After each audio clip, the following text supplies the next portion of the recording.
Good morning, sir. Am I audible? Yeah, you're audible, Obleji. Yeah, thank you, sir. Thank you. Very good morning to all the participants. Before that, very happy Teachers' Day to all. Of course, as a teacher, we are continuous learners, and we need to make some learners also. Thank you. Thank you all. Now, I request Dr. P. Srilata Madam to introduce Dr. Santosh Kumar, sir. Good morning, everyone. We reached final day of this STTP on Advanced Deep Learning with Python. It's my privilege to introduce our today's speaker, Santosh Kumar Viparthi. Mr. Santosh Kumar Viparthi received his BE degree in Electrical and Electronics Engineering from Andhra University. Further, he received his MTech and PhD in System Engineering from IIT Bhubaneswar, Varanasi. Currently, he is an assistant professor in the Department of Computer Science and Engineering, MNIT Jaipur, India. He leads Vision Intelligence Lab at MNIT with research focused importance on visual perception tasks such as object detection, human emotion recognition, image retrieval, gesture recognitions, motion analysis, and so on. We feel blessed, sir, to have you in the sessions. Now I request sir to take over the session. Yeah, first of all, am I audible? Yes, sir, it's audible. Yeah. First of all, happy Teachers' Day to everyone. Today we will going to discuss about the concepts of image classification with the help of deep learning. So, just I want to know some of the things like whether whether the basic concepts you are already aware of convolution or not. So, based on that, we will going to increase the level of concepts and all. Otherwise, we're going to cover in a normal way. We'll see that deep learning. So deep learning was so popular because of this recent advancements of the deep learning. Because of this reason, like it is having a self-learning capability. So how it can be happen and how would the particular deep learning will be different than the traditional approaches and all. We will going to discuss some of the problems and some applications and possible solutions. So computer vision is also an important area where we can uh, do more research, and the first application is the image retrieval. So image retrieval, so the concept of image retrieval is you have a collection of data, and if you want to search anything as per your requirement, so you can able to pass that particular image as a query to the system so that it can able to give the relevant information on a screen. The best example is for this image retrieval system is your Google Lens. So most of your smartphones are having this Google Lens option, right? So just you open a Google Lens and just you put it in front of any of the object or a structure or anything, it will try to give you the proper web links and proper information. So this is one concept of image retrieval, and it is having wide variety of applications. Just a simple example, Google Lens I have given. It's all up to us how we can able to make the system to understand depending upon your problem. Now if you can observe the beauty of this particular problem, you are not searching something through text, you are trying to search something through an image. So here image is a two-dimensional data. How you can able to understand, how you can able to how you can able to make the system to understand how the image looks like or what type of the information the particular image is having. So that information is a technical, we will call it as a features. What type of features are there in an image, therefore it can able to represent a property of an input image. So the feature, so how you can able to extract a meaningful features from an input data or from a set of samples, which leads to a better recognition accuracy, or which leads to a better accuracy in terms of whatever the application you are going to follow. So now the question here is like in this particular problem of computer vision problems, one small thing we need to observe that almost everything looks same, but actually they're not, all are not look same. So because depending upon the problem, we need to analyze what type of problem we need to address and how you are going to address those problems. The maybe the basic intuition, the basic fundamental rules might be remain same. Even for the image classification, the theme of classification will be remain same, that you have to classify a particular input, what particular class it belongs to. Now, if it is if you are handling the base a problem with an image, this can be an image classification. If you are handling with a video, it can be video classification, and so on. So it is having wide variety of applications. So first one is like image retrieval. Second interesting problem is nowadays is object detection and classification, that is called in a sense like it's a object recognition. So now why you need to do, why you need to observe all the things and all. So now now the traffic is a major challenging area nowadays, and every, even in a village or in metropolitan cities, the traffic consumption is creating a lot of problem for the happy living, right? So now the question here is like many of the people are going to violating the rules, traffic rules. This is a habitual in our case, right? So now how you can able to automatically detect a particular object who are going to violating the rules, and you can able to pass automatic challan if this is your target. Because everyone, we are talking about the artificial intelligence, everything should be automated and computer based. So the computer should take a decision rather than a human intervention is required, right? So because as the technology is getting enhanced, so we need to provide a dedicated solutions out of it. So this is one another example like object detection and classification. And in most of the developed countries, if you can able to see, maybe in China for example, you will going to see most of the research articles there, they have already developed many of the solutions on that. The persons will have their application, government application on their mobile itself, and they can able to monitor wherever they have made a mistake and what are the challan and all. Everything is there on their government app itself. Now how you can able to make the system to understand that this is a particular person who violating the rules? So first of all, you need to recognize particular object, then you have to select the region of interest, then you have to say, maybe you can be able to give a challan based on the vehicle number or xyz. What are the procedure you want to follow, you can follow it. So this is one another problem. Another interesting problem is like this is a moving object detection in aerial and conventional view. So the first left one is a just conventional view, this is normal one, and the middle one is from through aerial view. It can be from the UAVs or it can be from any other aerial device.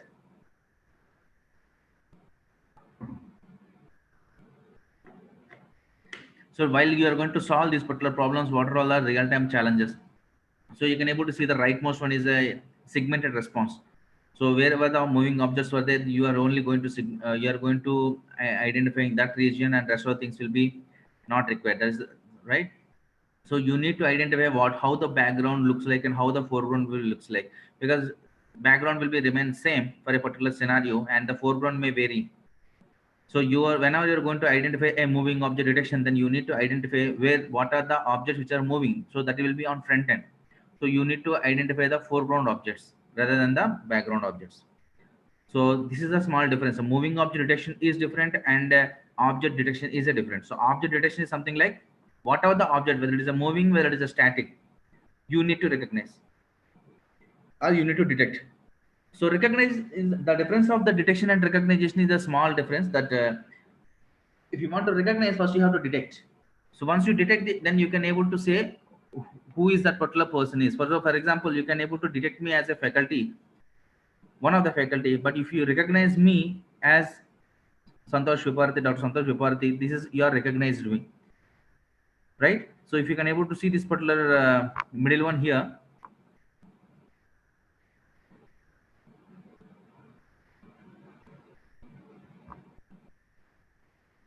if you can able to observe here, middle one here, we have identified the objects with the corresponding of the object. We are giving a name out of it, heavy vehicle, cars, and so on. So we are detecting as well as giving a labeling out of it. So this is called we are recognition.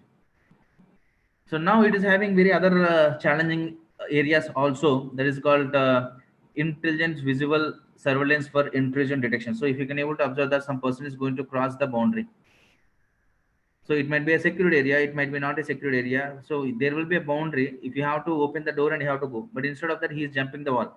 So he is an intrusion. So how you can able to detect such type of an activities?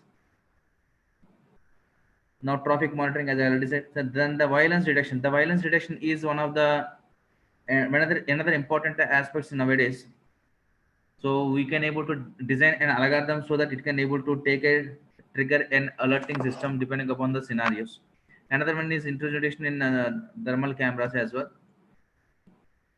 Then the detection based on the tracking. So this is also having very wide variety of applications. Just this is one simple example. You can able to enhance this particular basic theme problem into various other applications as well. So anomaly detection, anomaly. So the definition of anomaly is again a challenging area now. So anomaly means something which is not normal. Now, how you can able to define an anomaly depending upon your application, right? So depending upon the application, the way you are defining the anomaly, based on that you have to provide a solution. For example, if you're going to say why it will be little challenging, because of a few reasons, like anomalous events. So some abnormal event generally will occurs for a very limited time period. So most of the time the normal behavior will be there. So how you can able to distinguish something which is anomal? So the logic will be just you train a model based on the normal behavior. Whenever it is trying any of the event or any of the situation which is violating the defined rules of a normality, you can treat it as an abnormal. So now, what is a normal behavior? The defining a normal behavior is purely depending upon what type of an application you are going to use it. So based on that, that's anomaly detection is also one of the challenging area where there is a lot of scope and there are a lot of challenges are there.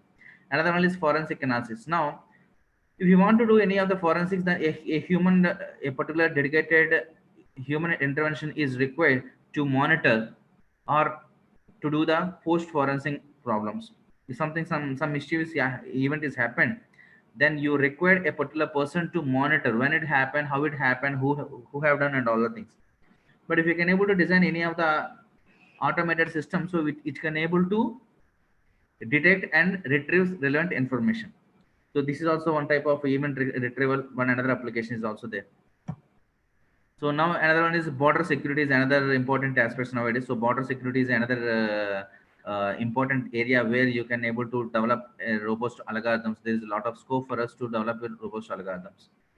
Now another one is crowd monitoring. Nowadays, crowd is one of the challenging area nowadays. As per this pandemic situation, in earlier days, everyone used to say that you try to be together, but now in this pandemic situation, generally everyone will say that try to maintain a distance. So don't form a crowd, don't form a group, right? So now how you can able to define or how you can able to analyze crowd? So somebody is gathering, it doesn't mean that something mischievous things will happen. So crowd gathering is not a negative thing, but of course it may be a negative thing. So depending upon your situation, you have to define. So this is also another challenging area. Depending upon the problem you would like to address, then you have to define the solution. You have to define the problem, then you have to provide a relevant solution out of it. So this is also one of the application area. Another one is marine surveillance. This is also another challenging area. So for that, you need to go for the either UAVs or drones or aerial view information is required to handle such type of problems. And search and rescue and disaster response. So this is also another important area: disaster response monitoring and estimating the property damage and so on, or to provide a necessary services at the particular location. So how you can able to provide a necessary services like medical supply and so on, medical kits and food supply, how you can able to do that automatically with the help of maybe drones and so on, how you can able to do that. So this is another challenging area where we have a lot of scope and very interesting challenging problems also there. So the remote monitoring. So remote monitoring, so it is also like uh,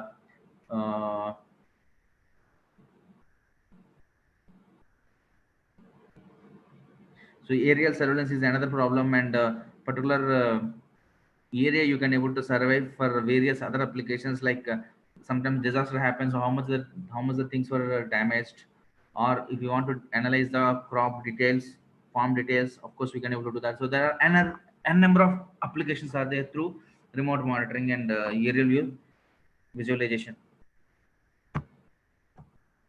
So another interesting problem is emotion estimation. Emotion estimation is like how I can able to recognize your emotion. So are you happy, are you sad, or what emotion you might be having it. So by seeing a now the if you can able to observe these by seeing a image itself, you guys can able to analyze what particular emotion a particular human is having, right? So now for this everything I have given a proper label, but here for this particular thing I have not given any particular label. But after seeing this particular image itself, you can able to easily able to say what type of emotion she is having, right? She looks happy, right? So now how you can able to define this?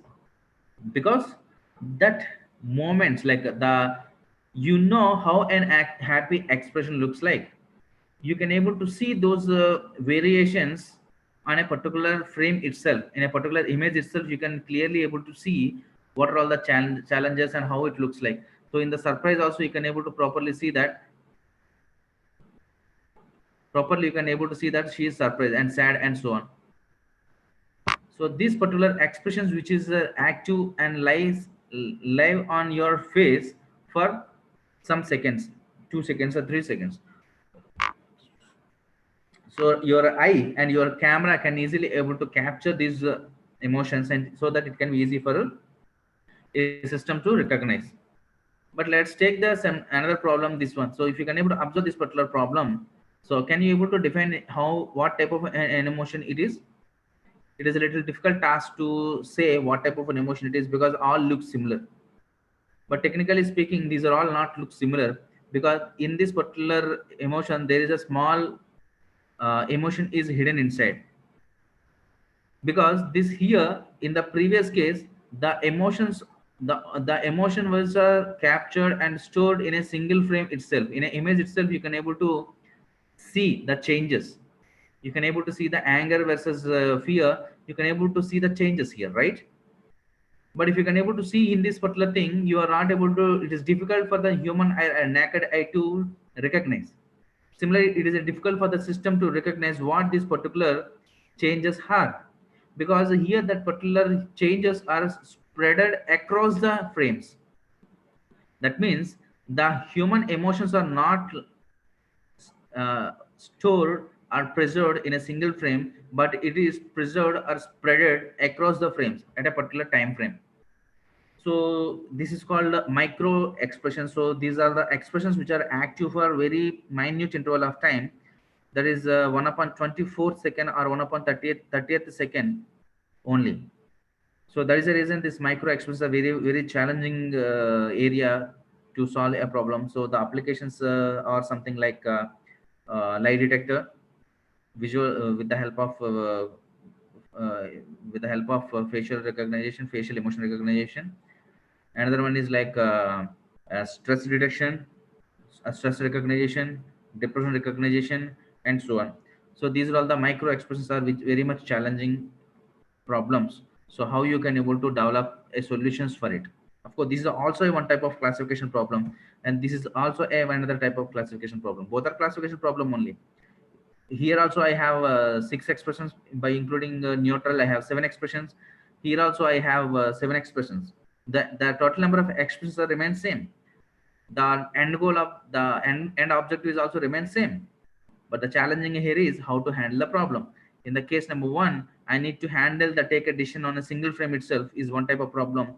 In this particular micro expression, the challenges are like I can't able to take a decision on a single frame, so I need to take a decision on the collection of frames.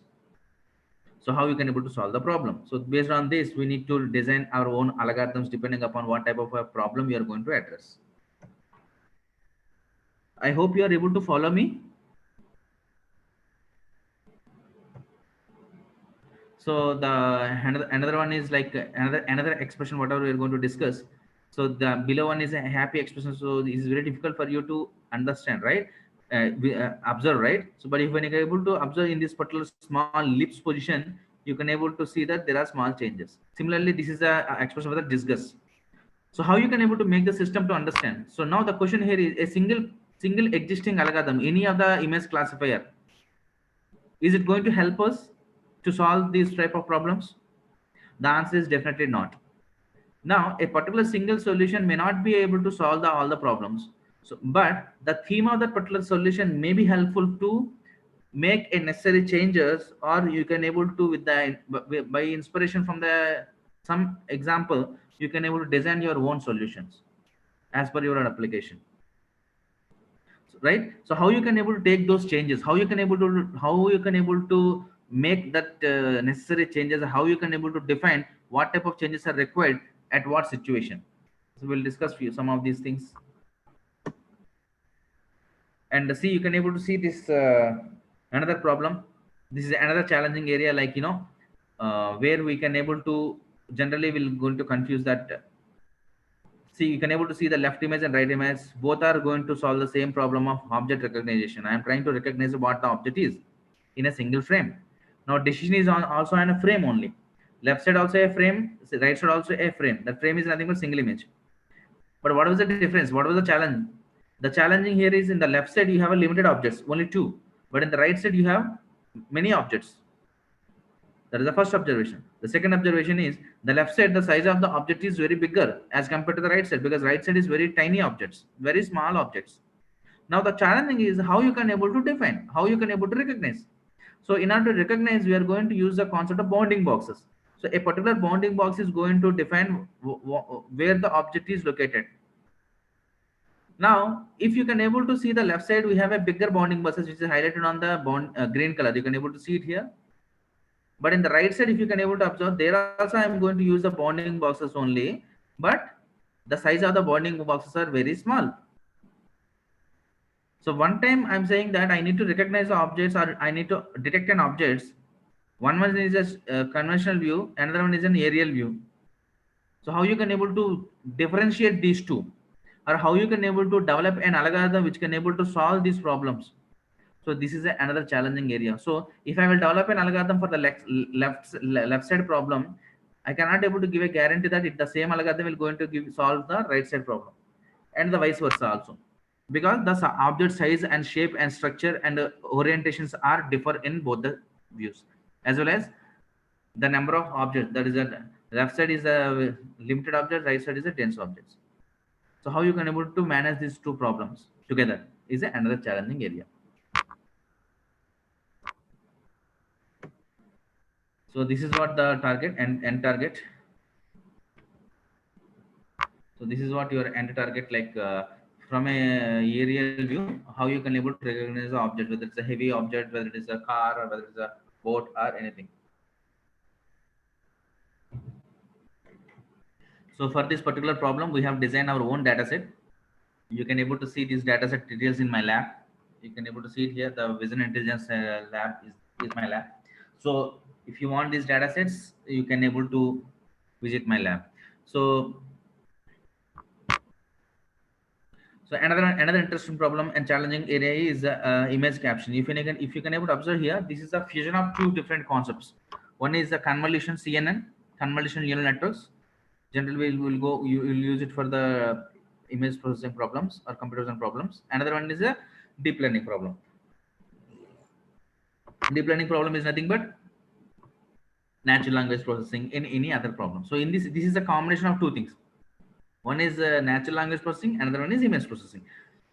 Now, how you can able to fuse these two concepts together to solve this particular problem? So here the image captioning. Again, I'm saying that is the image. I have given a single image. You can able to see it here. If the caption is kid is playing a football. So initially for time being, you can able to forget about this particular caption. You can able to observe the diagram itself. There is a ground here, greenery, and there is a kid, and there is a football. So here three different objects were there. So now you have to pass this particular image to your system. Now your system is going to recognize a number of objects here. Now it will going to recognize that there is a grass, there is a kid, there is a football. Now there are three different words are there. Now with the help of these three words, we need to provide a particular sentence. So that sentence should resembles that sentence give a meaning. It should give a proper meaning, so that this particular thing can be resembles the what the input image is. So now what are the input words you are recognized? Now you're going to pass it to the deep learning problem like LSTM or RNN or GRU. Then it will go into give a particular caption. So now how you can able to fuse these two things together is another interesting problem. Now for your understanding, like for to make you uh, show you the how the particular problem looks like, just you observe a particular a small clip which we have captured at our institute, and we have tested on this particular data. Of course we have trained the models on the available data only, publicly available data only, but however we have tested to see the recognition accuracy of the problem with the help of our own uh, sample data as our own videos, sample video. Just you observe this particular video and try to match the caption, relevant caption of the particular frame. You try to observe, there will be small delay is also there, because as we have prepared this for the testing only, understanding purpose. Just you observe this particular im- video with a corresponding caption.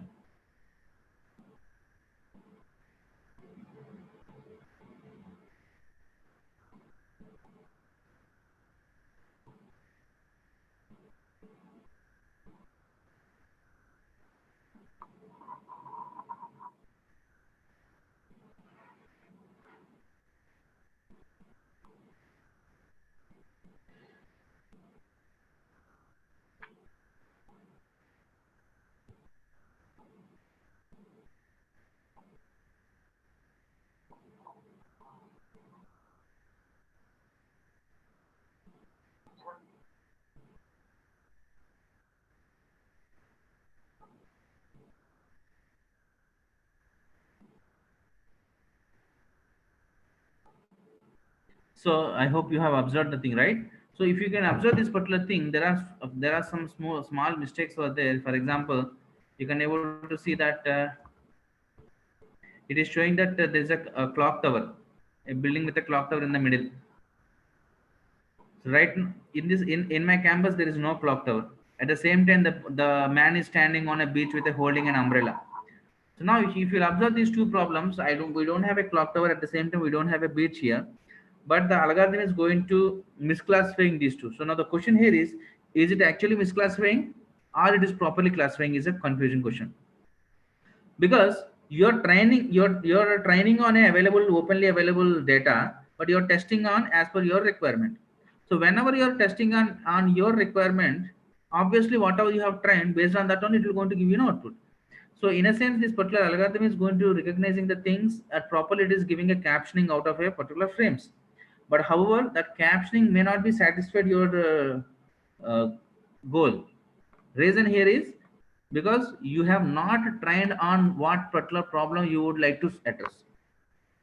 You're training on something, but you're testing on something else, so which definitely will lead to a wrong results. So with this, we can able to say that whenever you're going to train on any of the model, of course, maybe the particular algorithm, training algorithm maybe remain same, so that the data should be different. Data should be application dependent, or data should be application oriented data. So if the data is available, well and good. Otherwise, you have to create a data so that it can able to give it can able to learn. The system can able to learn according to your data, and it can able to give the better accuracy in the testing data. So how we can able to do this? So this is all we have to analyze. So how we can able to do this? So because whatever the algorithm you are going to designing, it should be based on it should have a generalization capability. That means, suppose you are trying to train a data on the available data, some training data, but whenever you are trying to test, it should properly recognize or classify according to your problem, right? But the generalization is nothing but whenever you're testing on an unseen data, it has to do the task. For example, so you all from Telugu states, so I hope, so now I hope you all have a biometric attendance system at your colleges or universities, right? Now, as we got to know that biometrics was linked to Aadhaar card. So in Aadhaar, you already gave your details, your biometric details you have already submitted. So whenever you are standing in front of the system and you are giving maybe face recognition or a thumb recognition, then it is going to recognize based on the database available database, then it will going to give you attendance to you, right? For example, I am going to stand and my details were not there in the database. If I am going to stand in front of the system, that means I am trying to fool the system. If it will gives a grant, it will going to give a access to me, that means the system has failed. So then where is the generalization capability? So how well does a learning model generalize from the data it was trained onto the new test data set? So whenever you are going to test on the new things, it has to take a action accordingly depending upon your problem, right? So this was your end target. So how you can able to make it? So the simple solution is we can able to apply any of the machine learning algorithm or maybe deep learning algorithm. We can able to use this, so we can able to solve that. So what was the basic definition of machine learning, or what was the basic definition of artificial intelligence? Artificial intelligence, you are trying to provide an intelligence to a machine. What are the intelligence you are providing that is not a real, there was an artificial intelligence. So you are providing an intelligence which is artificial.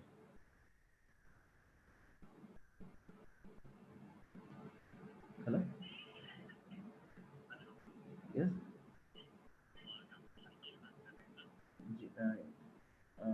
Right now I'm busy. Can you call me after 1 hour? Thank you. Yeah. So y equal to f of x. X is an input. That means input features. F is a prediction function, and with the help of this, you are going to take an output. So y equal to f of x. So in order to do this, we need to use a, yes. Somebody has raised any questions, please? Yes, please.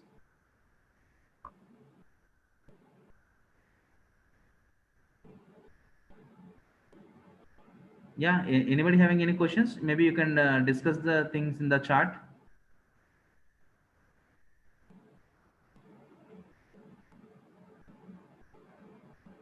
Fine. Good morning, sir. Yes. Yeah, I am Dr. Tilotma Goswami from Anurag University. You are from Anurag University. जी बोलिए.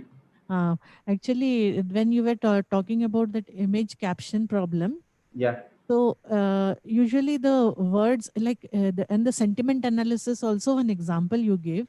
So sometimes the sentiment analysis can be done on the text also, correct, sir?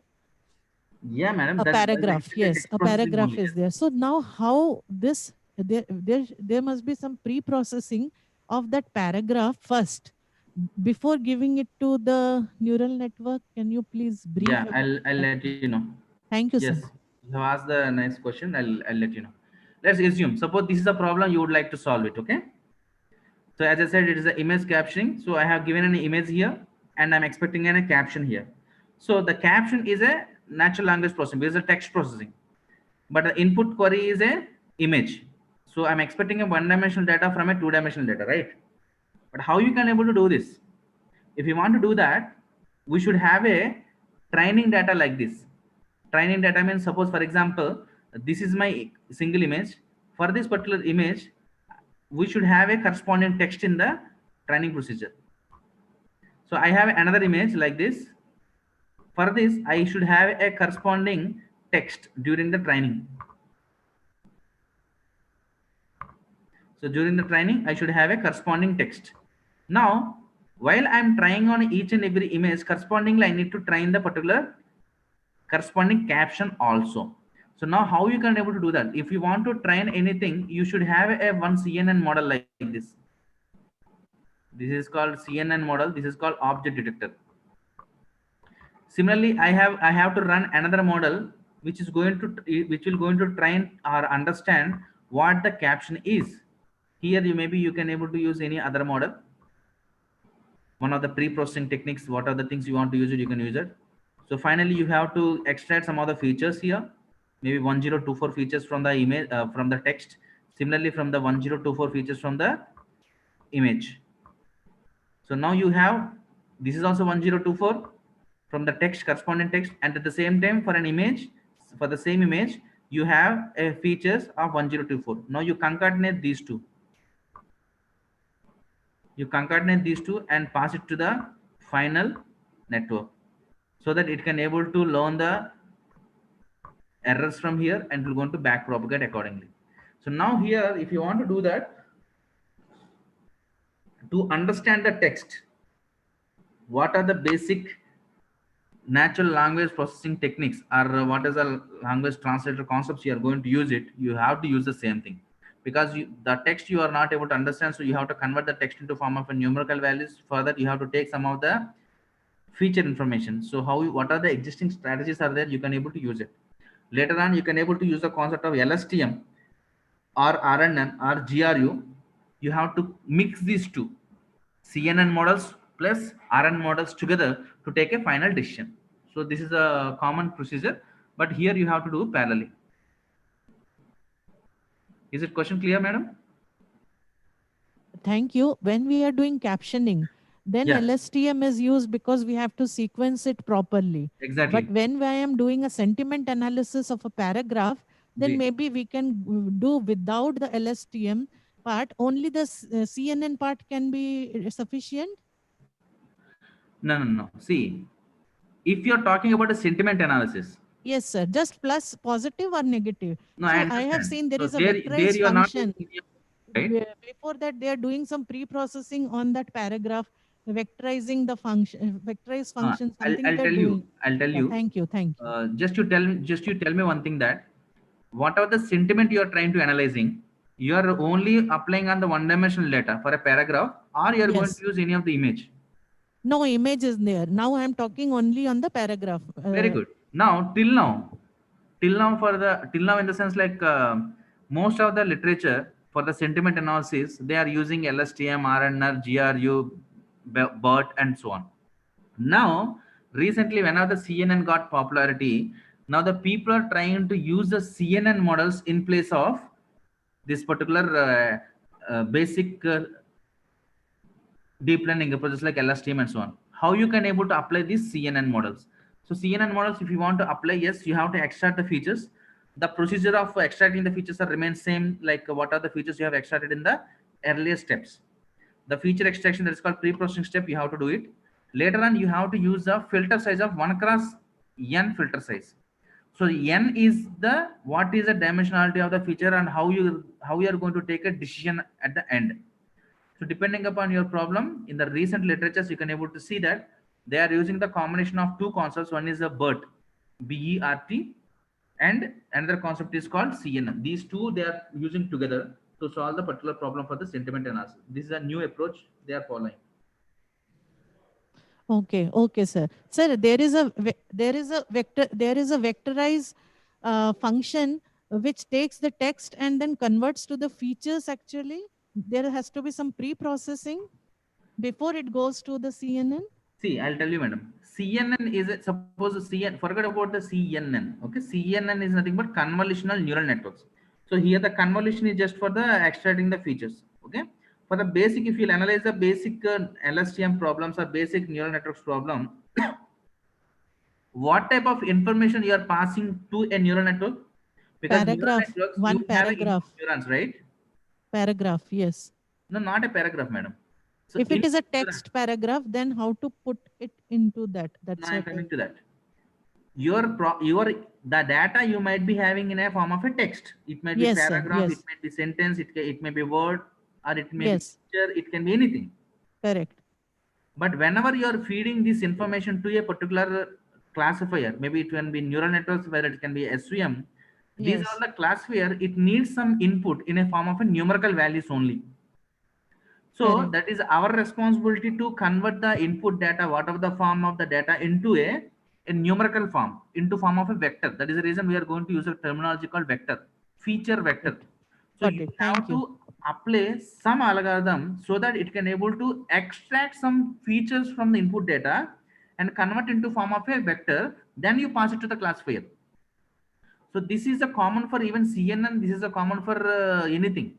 But whenever we are going to analyze any of the problems of LSTM and all, they will going to explain with the form of a text. But actually, it is not a text. That the data of the text is converted into form of a numerical values. That is You. called features. It's a very Thank you. standard procedure. This is very standard procedure to extract the data. Yes, yes. Okay, madam. The same standard procedure we need to follow in the image captioning also. For the text, you have to follow the same thing. For the image, you have to follow the object detection concepts. But at the end, you have to combine these two, because Hmm. from there also, from the text also, you're going to get some features. From the image also, you're going to get the features. Correct. But you're trying to take a decision together. So you have to combine, concatenate these two. Then you have to pass it to the next network, another network, so that it can able to properly give a proper captioning. Because this is how we need to train a model. Yes, sir. Understood, sir. Thank you so much. Yeah, sure.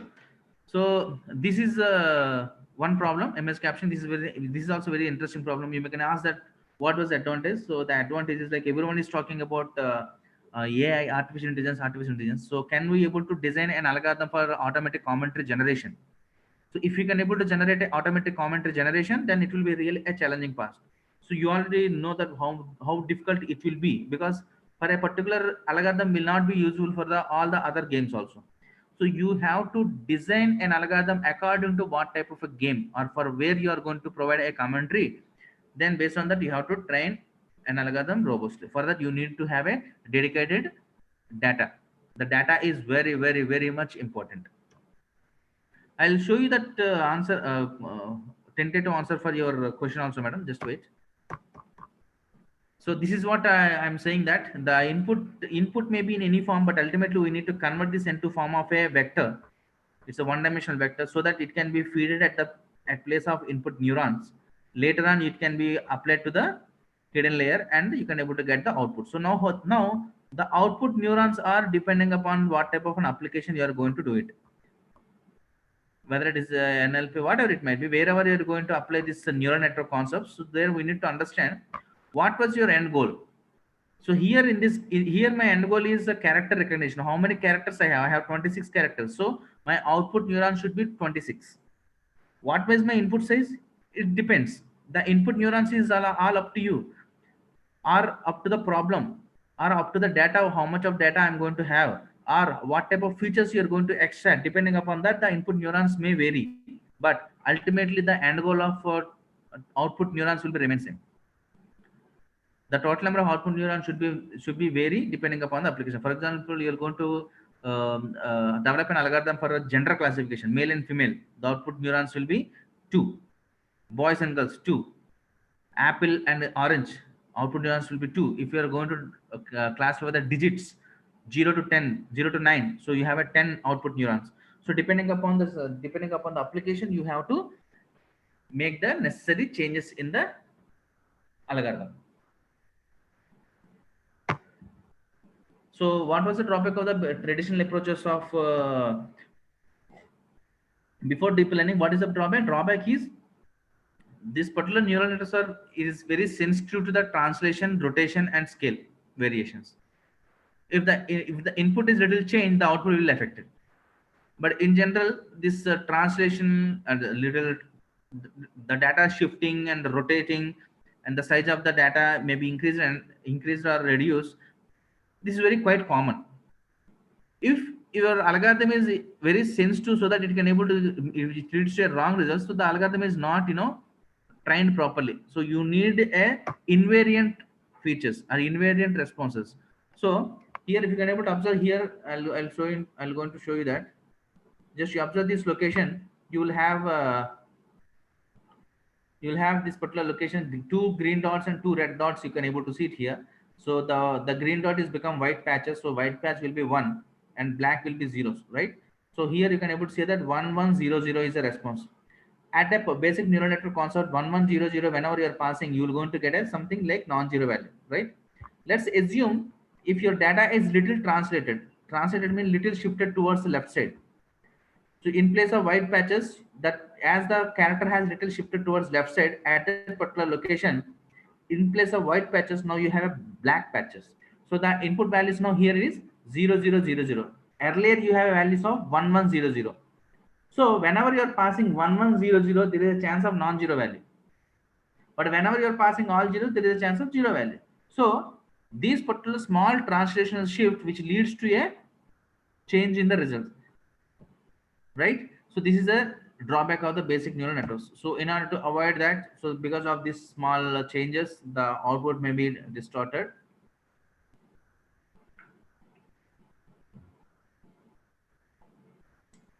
So this is another observation. So in order to solve that, what we need to do it. So what you need to do it, you need to extract the some meaningful information from the raw data. In the traditional approaches, it means that the approaches which generally used to followed in the literature, where the human intervention or human involvement is very much needed to extract meaningful information, to extract the meaningful features from the data. So histogram is one of the basic approach to convert the data into form of a features. This is also one type of features. You know the meaning of histogram, right? So if you can able to observe that it is simply a frequency count. So which is not going to calculate the interpixel relations. It's simply saying that how many number of times a particular pixel is repeating. But if you can able to observe whatever the image size it might be, you can able to simply convert into form of a one-dimensional vector of size 1 cross 256. Because I have a grayscale, we are going to use it, so the feature vectors will be remain same. So now we are converting whatever the dimensional, whatever the size of the image data into form of a one-dimensional vector, that is called 1 cross 256. So here the feature dimensionality is 1 cross 256. But what is the drawback here? The drawback is we are not going to calculate any of the relations between the pixels. So this is one drawback. Let's see that. In order to avoid that, we have another solution in the literature, that is a co-occurrence matrix. Is very popular technique in the traditional approaches. If you can able to see here, you are going to take the occurrence of the pixels at a particular direction at a distance. So here we are going to use a maximum pixel is 8. So we have a 8 cross 8 dimensionality. So you can able to see the input image here. The input image is here is 4 cross 5, but your output dimensionality is 8 cross 8. So here the feature dimensionality has increased. Of course, you are going to take the interpixel relations, but you know the feature dimensionality has increased. So in the previous case, one advantage, another disadvantage. Here another advantage, another disadvantage. So yeah, somebody has again raised. What? Please ask me.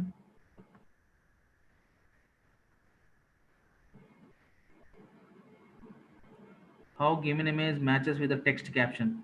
Text data and image data has to be sent through multiple channels in deep learning model before concurrently. Yes, you're right. That's what I told you.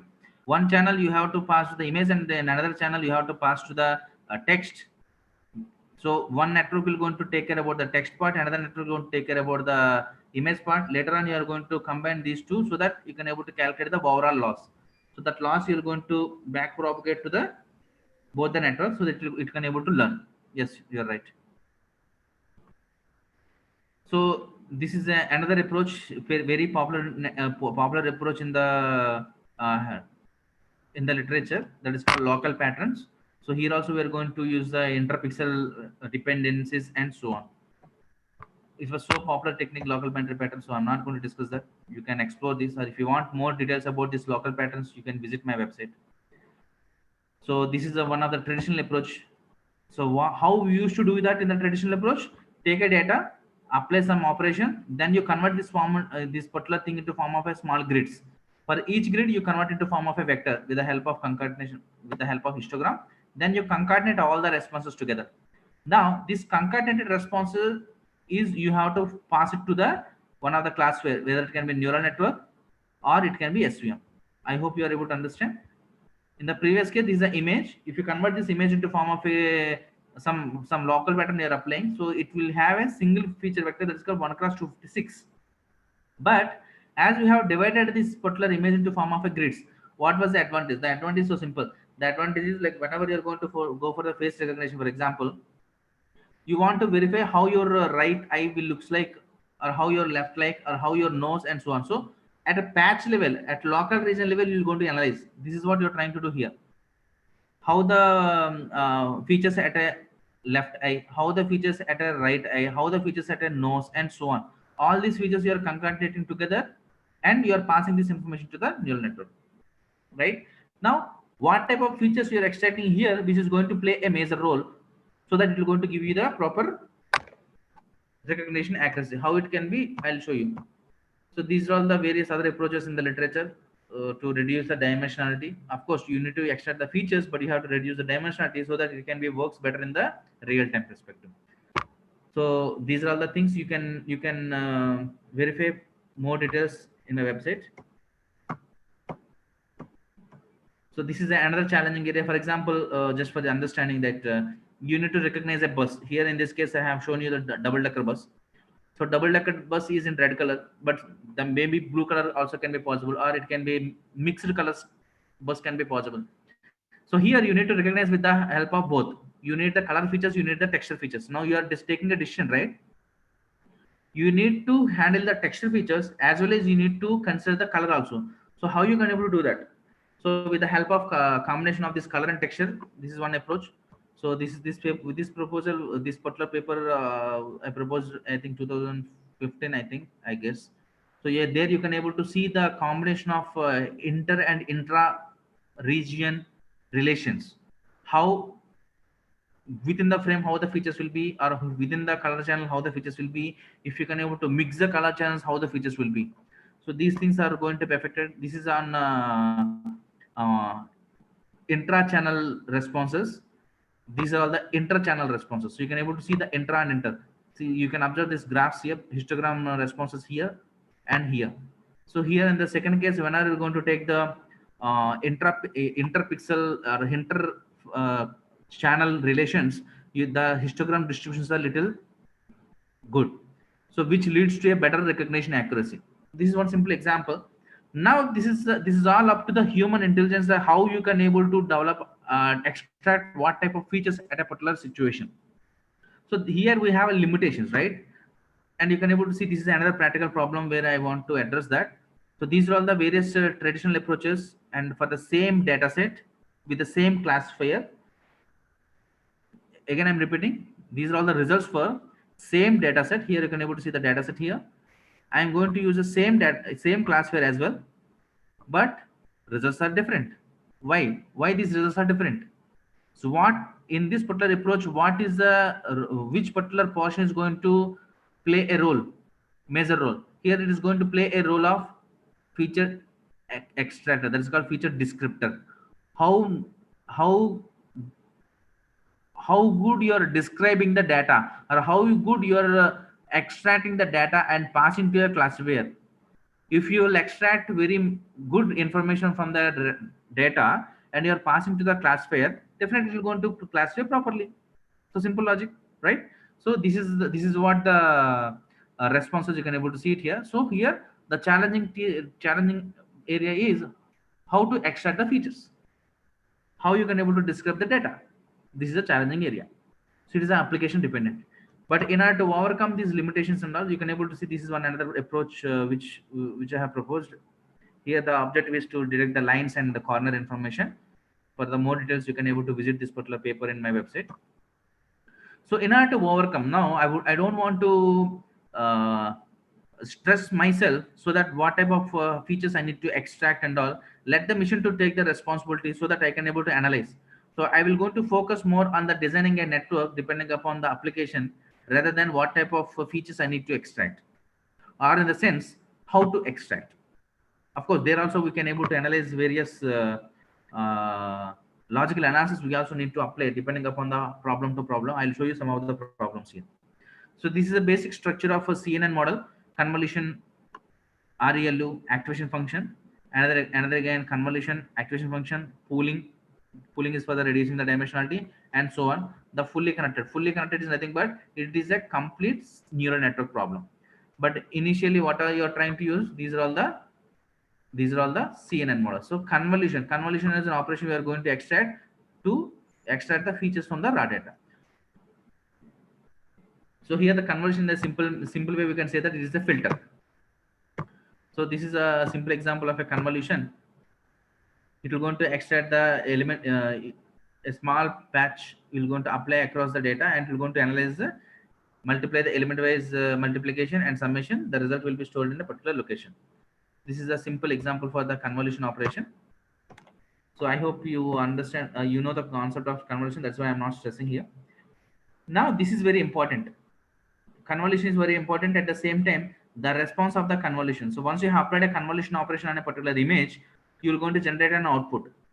The output, which is the dimensionality of the output is very much important to understand the which website we can get the details. LBP applications. Yeah. LBP applications. LBP is very popular concept, in before 2000, I think around 2014-15 tak. Before deep learning, you can simply say that before deep learning, it played a very important role in the field of pattern recognition. So you can able to see the applications like image retrieval, face recognition, biometric applications, object detection, object tracking. Wherever you can able to extract the features, there you can able to use it. Wherever the texture features you want to use it, you can able to do that. Where you can able to use the local concepts also. So that is the local binary pattern is a basic concept. You can able to get more details. The website is here. You can able to see this is my website. visionintelligence.github.io. This is my website. If you face any problem to visit my website, just go to my website in my Amenity website. There also you can able to see the details. So from there it can be directed to this particular website. So you can able to see all the details of latest research what we are trying to do and the more information. Now you can able to see these particular responses, how you can able to calculate, because whatever the convolution operation you are going to apply on an input data, it will going to generate an output. Now what should be the size of an output, and how this output will go size is important, because whenever you are going to apply a deep network, suppose if you can able to see it here, as I have already shown you how much deeper it is.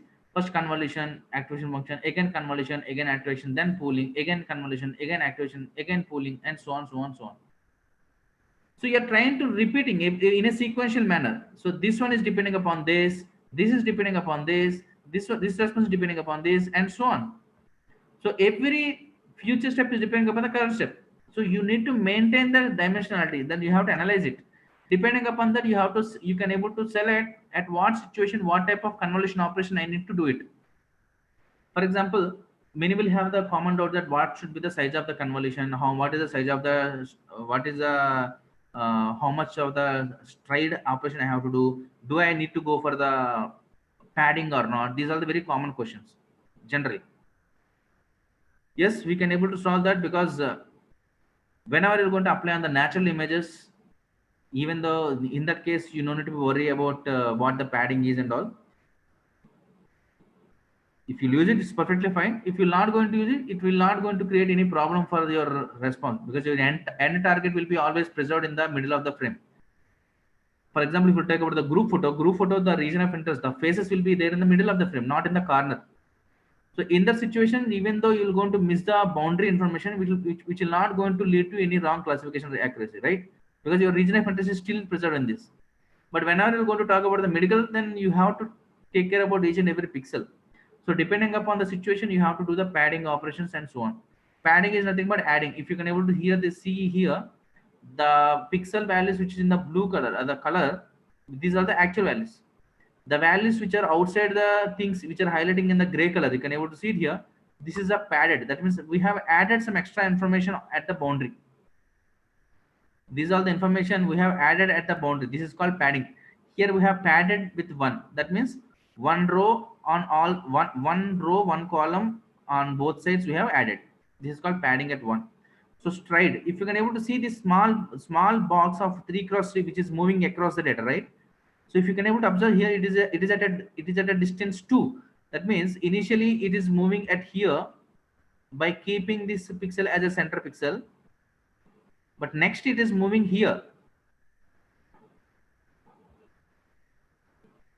So by keeping this pixel as center pixel, in between these two, you can able to observe here, this center pixel has missed out. So it is moving at a distance of 2. This red color one is missed out. So this is at a stride 2 operation.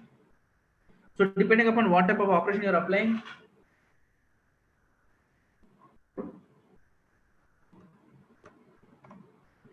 resultant response of the convolution operation may dependent on what type of operation you are going to apply. So the basic convolution operations and the CNN, basic convolution and the signal processing operations and the CNN operations, there is small difference was there. The difference is like this: the responses will be going to be summed up instead of individual response. The response will going to be summed up. This is a simple example. You can able to see that here are the three responses I have: RGB, for example, for your information, R channel, G channel, B channel. Now here I have three filters, right? Here I have three filters. Now this filter I have applied here. You do the element wise multiplication and sum of the responses and add the bias also. And this filter applied here. This filter also applied here. Now I'll tell you one thing. Just we will solve this small problem. Then we can go for the next one.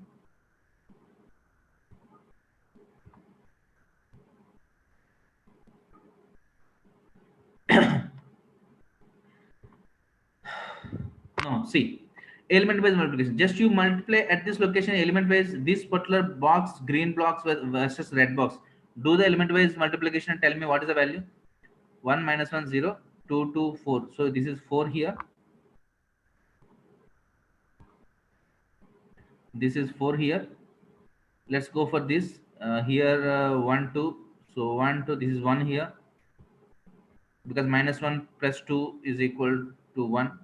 Now you can do this here 3 3. So here also 1. So what is the value? 4 5 and 6, and 1 is by 7. You got this value here, right? So if you want to apply the same thing, you can also do the same thing here. You take this filter you apply here, this filter you apply here, this filter you apply here at the same location. Then you will going to get this value. So with this, what you can able to say that you are applying the filter, you are applying three filters across the previous information, because here then you are summing up all the responses together. So you are generating an output. See here how many set of filters I am applying? I am applying two set of filters here. One filter is this, one filter is this, and another filter is this, right? So for this filter I got this response, for this filter I got this response. So how many number of filters, how many number of convolution operations, or how many number of channels you are going to use it, depending upon those many number of responses you are going to generate it. This is a simple understanding of the basic operations versus the CNN models. So I know I'm going a little faster. You can see this presentation. If you have any doubts, you can ping me, or you can mail me at any time. So this is what the purpose of using the convolution operation. This is an image where I'm applying the small patch across the, that is a patch here is called convolution operation. You can able to see it here. This convolution I'm applying across the image. So with the help of the stride operation. So once I have done all the things, depending upon the what type of the filter values the particular convolution is having, it will going to extract the features accordingly. So the purpose of using the convolution is to extract some of the features in the sense like edges, uniform information, and so on. So once you have extracted all the information, this is how it looks like. If you can able to see it here in the previous case, this is a parrot which is riding on a cycle. So parrot and cycle is my region of interest, not on the other things, right? So after convolution operation, you can able to observe here the parrot and cycle is still it is available. The rest of the information is removed. Now I'm trying to do the further operation of pooling. Pooling is nothing but reducing the dimensionality by half. I am reducing the dimensionality. Initially the dimensionality may be 100 cross 100. After that it is become 50 cross 50. Still you observe here. In this 50 cross 50, still your features remain same. The important features is still preserved. That is called parrot with a cycle. I hope you are able to see it here, right? So this is what the difference between the traditional approaches with the CNN model approaches. So this is how we should get the information. The assumption is here: if you will get such type of information, if your filter is able to extract such type of information, and which leads to the better accuracy. So we will see with some another examples also. So this is another example, like how many number of filters we need to apply. So what should be the depth? So there are in the literature there are a number of classifiers are there, very popular techniques like which is 1619, ResNet, GoogleNet, and so on. Which technique is more suitable?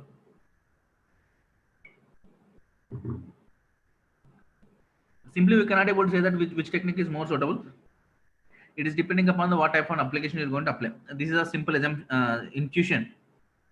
This is an image you have applied one operation of 3 cross 3. You got some output like this, first one. On this response, you have done second operation. On this response, you have done the third operation. If you observe here, the difference is on the original image, you have applied a first convolution operation, you got some edges information.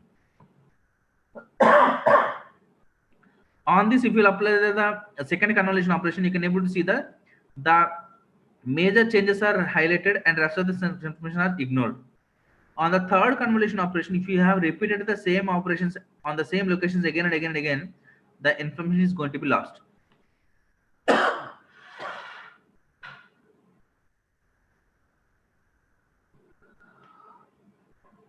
Sorry. So information is going to be lost. Now, if your information is going to be lost after some iterations, and you are passing this information to the at the last fully counted layer, what it can able to learn. So you have to be little careful whenever we are designing any of the operation, where we have to go for the deeper networks, where we have to go for the shallow networks, where we have to apply for the parallel networks, and so on. So it's depending upon the application, we have to design the what type of networks you need to get it. So this is what we have discussed about the thing. Like, this is my input image of, let's assume 32 cross 32 cross 3. Here the 3 is nothing but it is a RGB channel. Here I'm applying a filter of 5 cross 3, 5 cross 5 of 3 channels. So each channel I'm going to apply on the previous thing. So once you will going to do this, you will going to generate an output of 28 cross 28, because I am applying the 5 cross 5. So I'll going to lose the two boundaries on the all the sides. So I got 28 cross 28. So with the depth 1, let's assume I am going to apply such type of filters of 5 cross 5 cross 3, 6 different set of filters I'm applying. Then I'm going to generate 6 responses.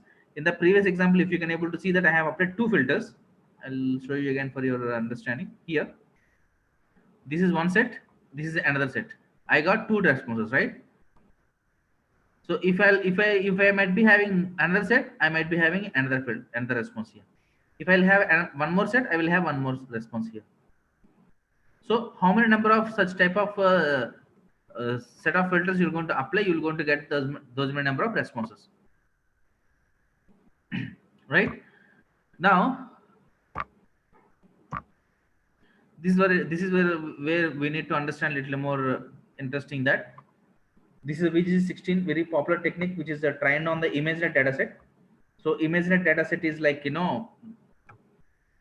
which is having 1000 classes. Each class is having 1000 images. So this is the size of the dataset.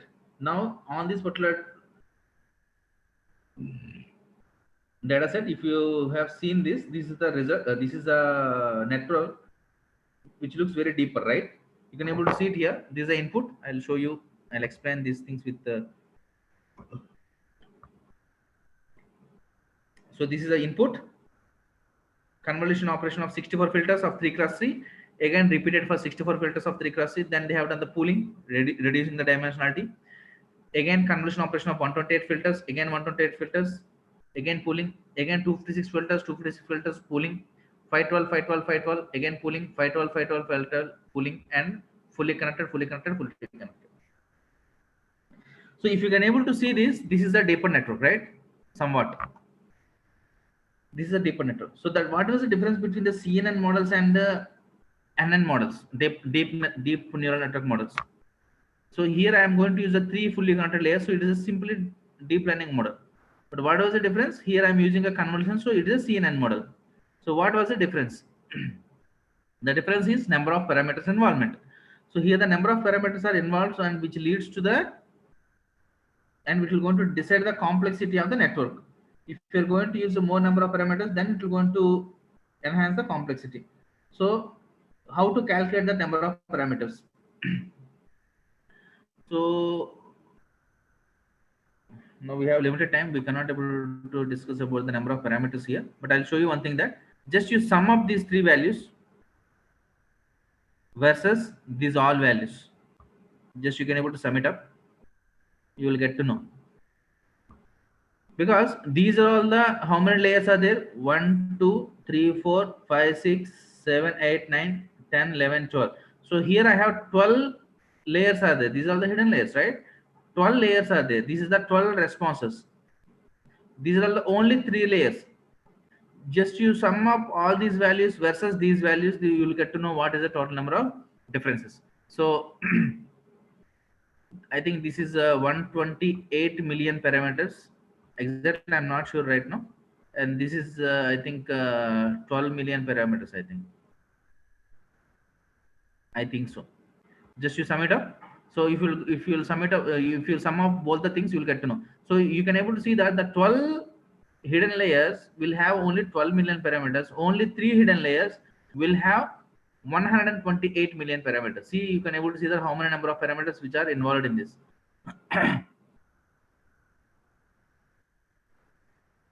When we have to do padding, which application to get the traces, when we have to do the padding, those are feature maps, right? Yes, please explain this again. Which part I need to explain again? Parameter calculation or what? Yeah, these are all the feature maps we are going to extract. Please explain this again. This slide, current slide. Okay. Yeah, these are all the features we are trying to extract the features so that we can able to finally pass it to the softmax so that it can able to properly classify. This is a softmax layer, so we are going to ultimately we need to calculate the losses, right? How you can able to calculate the losses. So what this particular slide is saying, that calculation of number of parameters. Okay, I'll take the time here, no problem. We'll discuss about this parameter calculation. This is very much important.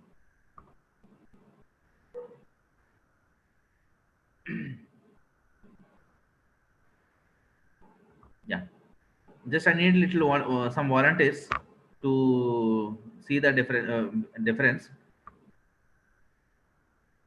Maybe some people can sum up these values. I'll explain, of course, up to this. Some people can add these two only, and some people can do this particular thing like I will tell you. I will write here.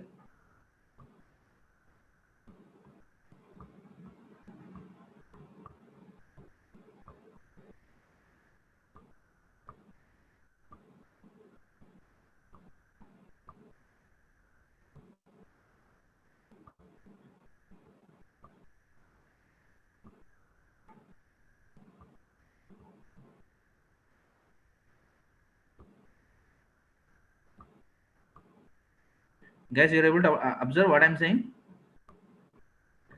Few people, please sum all the values which are on top here. Some people just to sum these 3 values. Some people can do this last one. So here we need to discuss about 3 points. So parallel you do it, I'll explain the things now. Now you see this. As I already told you, the current response is depending upon the previous depth information. So the resultant response is depending upon how many number of filters you're applying at that particular location, right? So initially, what is my image size? Image size is 224 cross 224 cross 3. On this image, I am going to apply the first convolution operation of 3 cross 3. Like that, I am going to apply 64 filters. So how many number of parameters are involved? So 64 filters I am applying. What was the size of the filter? 3 cross 3 filter. Where you are applying? I am applying an input image. What is the input image depth? Depth is 3. I hope you are able to understand here. This is a depth is 3. So total number of parameters involved at the particular first convolution operation is, I am going to apply 3 cross 3 convolution. Yes, 3 cross 3 convolution. Like that, how many I am applying? 64 filters I am applying, 64. Where you are applying on input image. What is the image input image depth? Here 3, because it's an RGB image. So R, G and B, 3 channels are there. So 3 cross 3 cross 3 cross 64.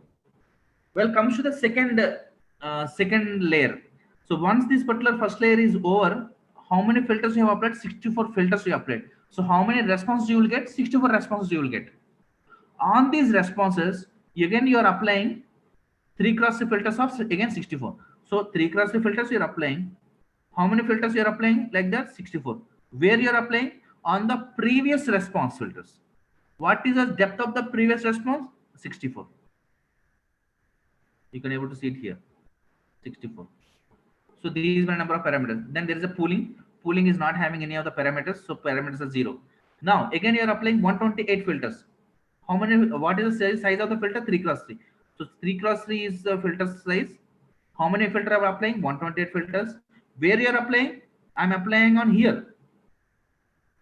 So what was the depth of this response? 64. I hope you are clear, right?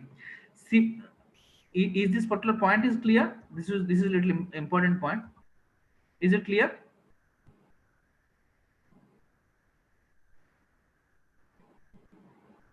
Guys, is it clear? Yeah. So now every time the current response, suppose let's assume this is the response you're trying to talk about. Whenever you're going to take the parameters of this particular filter, how many filters are applying? 512. What is the size of the filter? 3 cross 3. Where you're applying? You're applying on the response of this particular operation. After this operation, after this, how many number of filters are there? On above of it you're applying. So what was the depth? Here I have 512.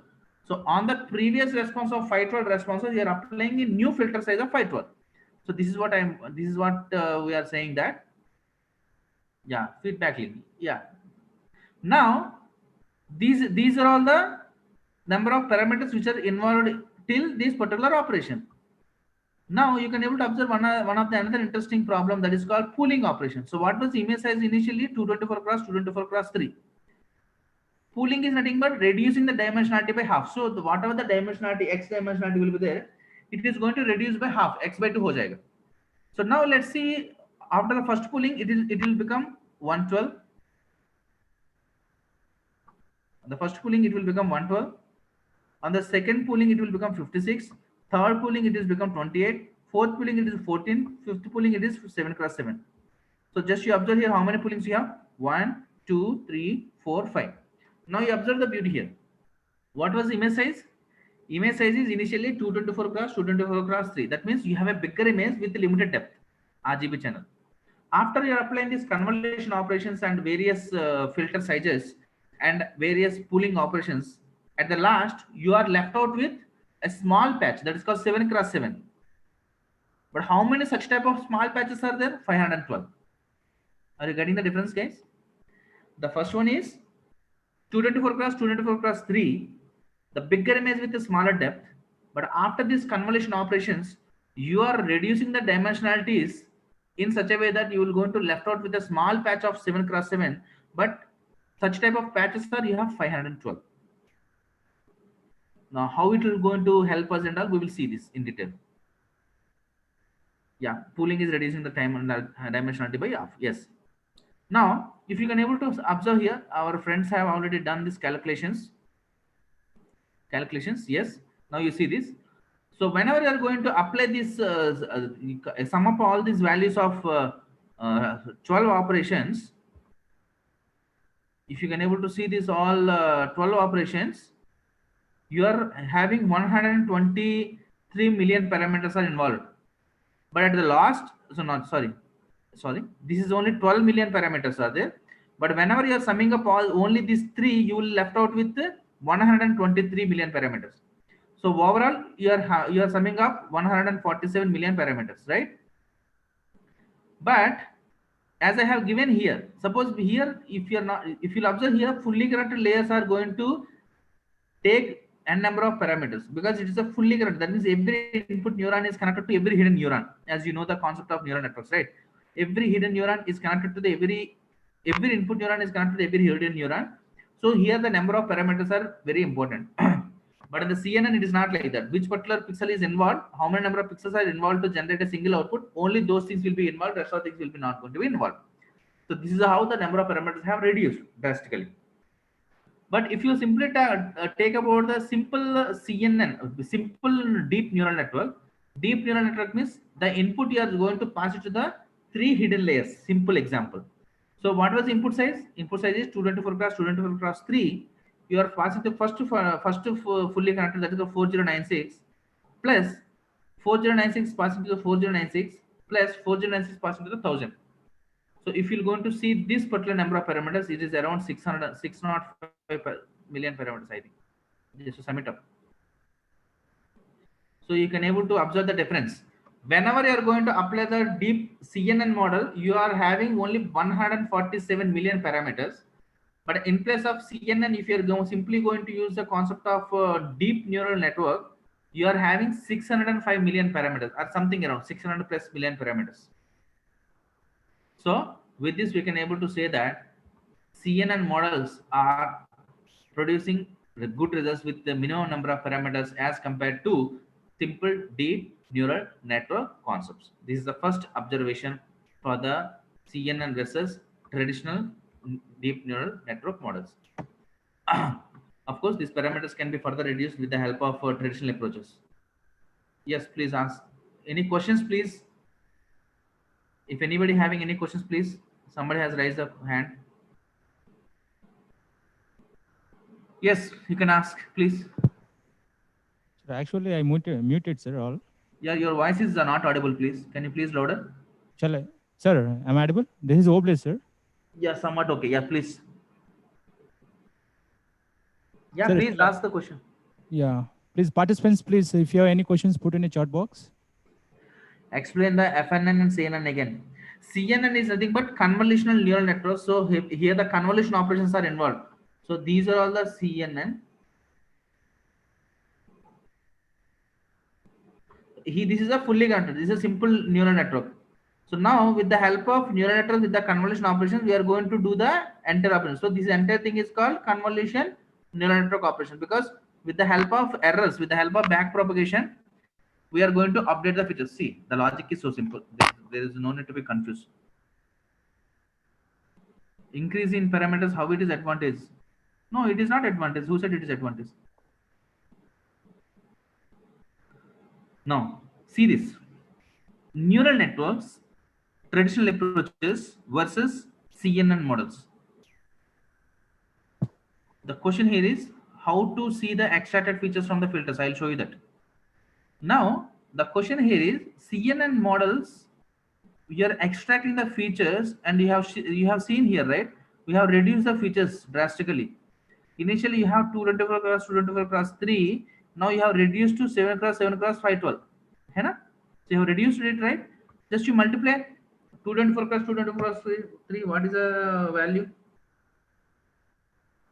Somebody can do this. 224 cross 3. You have 1,50,000 something pixels are involved. Later on, you are reducing that into 25,000. So 4 times you have reduced. So initial pixels are around 1 lakh something features. Now after this convolution operation, you have reduced the input features into 25,000. So 4 times it has reduced, right?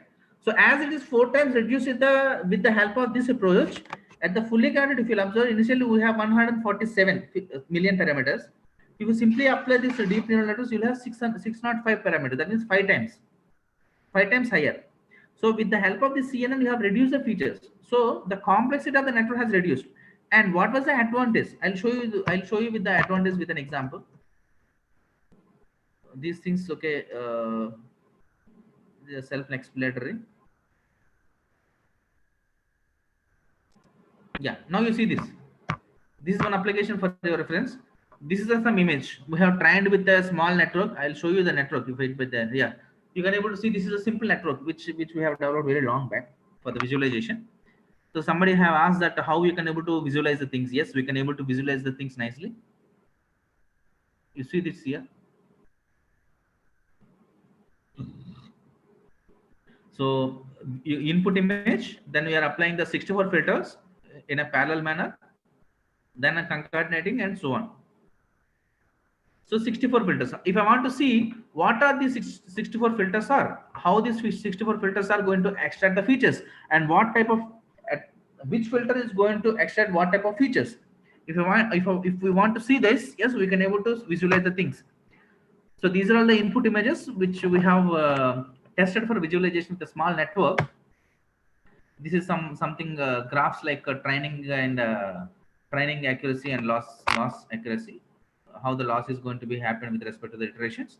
You can able to see that. So this is a testing data set. let's see the result. So now this is the image I have passed. Just you guys observe who have asked the question. This is the image I have, this is the image I have passed to the 64 filters. You can able to see it here. This is the 8x8 matrix visualization response we have given here. So this is 8x8, right?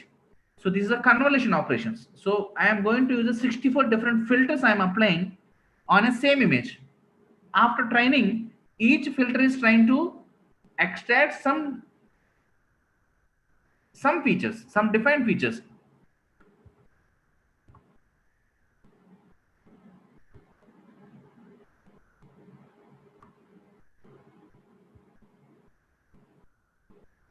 Okay. Yeah, now you see this. This is the input image. On this image, you are applying 64 filters, right? So now you can able to observe here, some of the filters are trying to extract the mountain information. Some of the filters are extracting the information of that persons. Some of the filters are applying on the edge information in different ways. So you can able to observe here. I don't know how to show it here. Wait a second.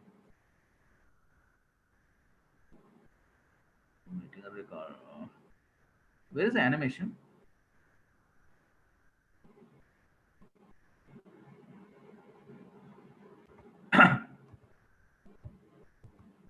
Yeah, guys, you observe here. If I'll zoom it out, then the features are missing actually. We will see. Yeah, you observe here. Whether your mouse is, whether you guys are able to see the mouse or not. You can able to see on the on the first row. You can able to see. You compare the first row with versus fourth row for easy understanding. Okay, first row versus fourth row. If you can able to observe, first row there are 8 filters are there. On the fourth row, some different 8 filters are there. If you can able to see the responses on the last column, you can able to see that fourth row last column, it is going to identify in the variations, that means changes. Edge information is going to capture. Some of the filters are going to capture the uniform variations. So as you are applying these 64 different filters on the same image, so you're going to see that different responses. So these are different responses which gives a, which will boost the classify to classify properly, because it is able to get the information of an input image, detailed information, right? This is how the CNN models are going to be help us. Now you may can ask one question, that why you need to go for the CNN models. Yes, if you don't want to go for the CNN models, then you have to go for the traditional approaches. If you want to go for the traditional approaches, how many different ways you can able to extract the features is all up to you. So here here one filter is extracting the extreme variations, some another filter is extracting the minute variations. So the filter is concentrating on different responses. It is going to extract the different responses from the same input image. This is a limitation for the human. So this is a basic limitation of the traditional machine learning or approaches, or traditional AI approaches.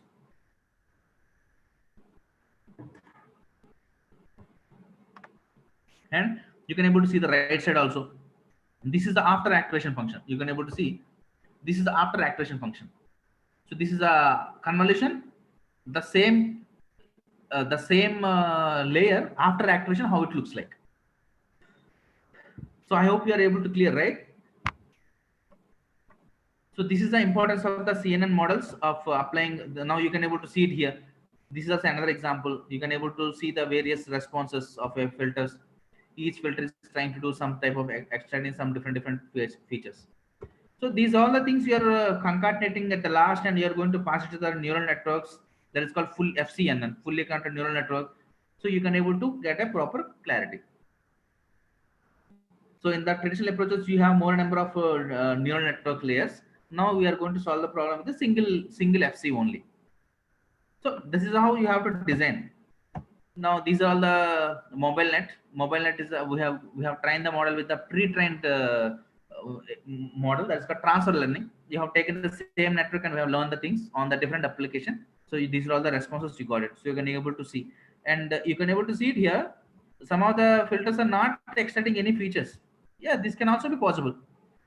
This can also be possible. Some of the filters may be extracting the features. Some of the filters may not able to extract the features. Yes, it can also be possible. To force the system to learn other filters also to learn, we can able to use some concepts like a dropout, and also you are forcing the system to learn it. So you can able to see that the 64 filters, it is difficult to show on screen, right? So you can able to generate a heat map of all the filters together. So in the latest, what are the key features of mobile net? So mobile net is a lightweight network. This is very compact network. The number of parameters is around 1.3 million parameters or something like that. There are 2 or 3 million parameters. This BGC16 is a 100 plus parameters, 100 plus million parameters. Mobile net is very compact, very smaller, so it will be useful for the real-time applications. Of course, even we have designed even lesser parameters than mobile net.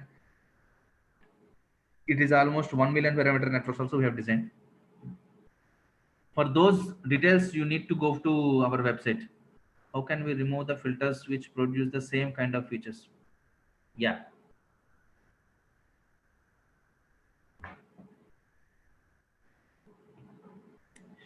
It is actually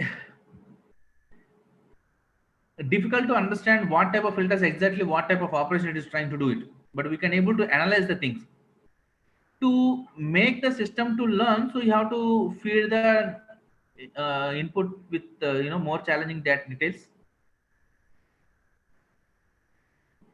Any good introduction reference to all these? Yes, these are all the things which I have followed from the course of CS231 deep learning course by Fifili, Stanford University.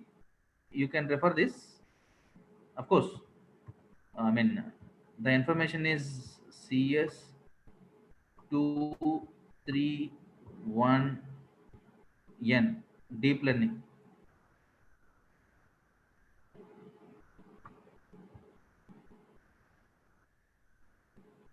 Yeah, here I will type.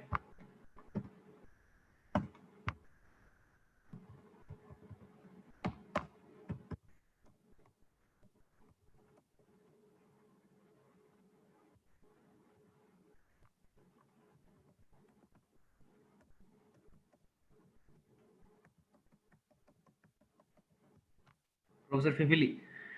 You can able to see this most of the content which I have uh, gathered from that there only. But these are all the things which I am showing here. The different types. These are all my research observations. So these things which is not available in the particular Stanford University. This is my observations. I'll share this PPT if you want. You can explore this.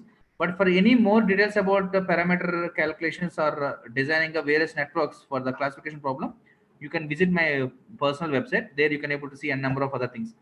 So this is another way of representing the heat map. So the 64 filters and all you can able to see together in a single response. This is another way. So as I told you, like there are a number of traditional approaches are there, very popular networks. There is AlexNet, VGG16, ResNet, and GoogleNet, and so on. But every network is having their own advantages and disadvantages. So you have to analyze and you have to redefine your networks according to your application. For example, some of the observations I am going to show it here. This is a sequential approach. On an image, you are keep on repeating the same task, so the information may going to lose here. But whenever you are going to use the concept of residuality, residuality means just you're adding the earlier responses at the current level, so the information can be preserved here. You can able to observe here. You can able to observe here, so the response you can able to preserve. So the information is not going to be lost whenever the network is moves in a deeper level, right? So this is another advantage. So we can able to do the same thing with the parallelization also, so that the number of parameters may going to reduce here. So you can able to preserve the features at the same time. You can able to solve the problem with the minimum number of parameters also. This is another one. So parallel structure.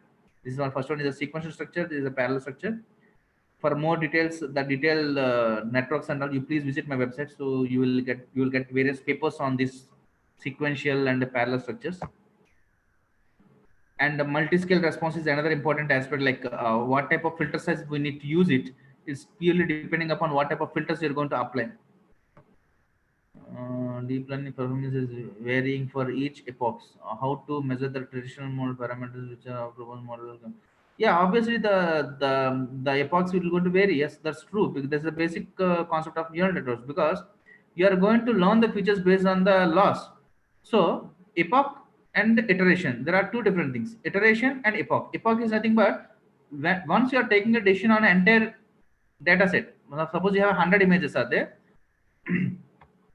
you have taken a response or loss on all 100 images together. That is first epoch. So there is only it has only learn only once, no. So initially losses might be more, so though you will have a less response recognition accuracy. Later on, if you keep on changing, you will going to get it. So when you have to stop it, that is depending upon when the losses are saturated. Either your losses are not reducing, or your performance recognition is training recognition is not enhancing, you can stop it. So this is you have to observe. I'll show you that. I have already shown you, but I'll show you again. Now you can see it here. After some point of time here, if you'll observe here, the things are saturated. Even if I will do more number of iterations, nothing will going to happen. The same values will be there.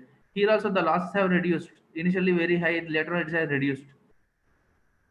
Right? Even they will repeat the same thing will come. So in such situation, you can able to stop it here itself. You can stop it here itself. So this is just observation. You have to do that. So these are the various. So multi-scale is also another important aspect. So these things we have to observe with the help of traditional approaches. So to design a new deep network, or to design a new design, you have to, if you want to design a new network for your application, you have to do some study on the traditional approaches as well, because traditional approaches are very, very important and very interesting problems to extract the information.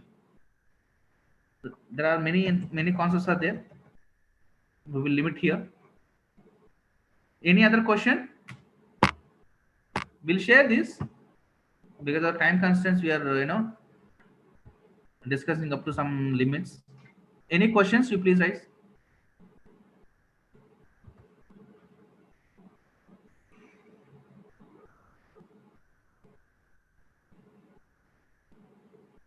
Mobile number. You can reach me through email. If you have any doubt and all, you can reach me.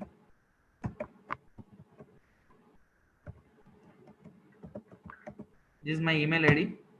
If anything is urgent, maybe you can contact me. But before contact me, you please text me. Please text me. Any other?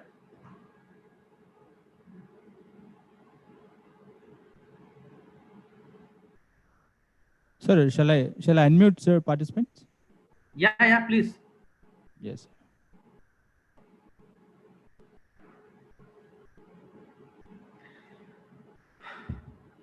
See, we need to understand the difference of epoch and iteration. Okay.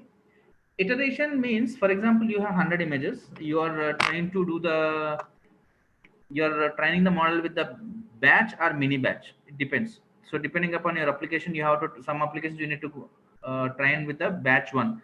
So batch one is nothing but, suppose your 100 images are there, you are trying to take a decision on 100. But in between, epoch iteration means in between, if you are going to use the mini batches. So for before completing all the images in the data set, internally whatever the mini batch information is there, the values will be going to be recalculated, recalculate the errors. That is called number of iterations may going to happen, but epoch will be remains one. Can you give me some high level view of activation function? See, activation function is for the injecting the non-linearity. So simple logic, you can able to apply that. I'll show you with a simple example.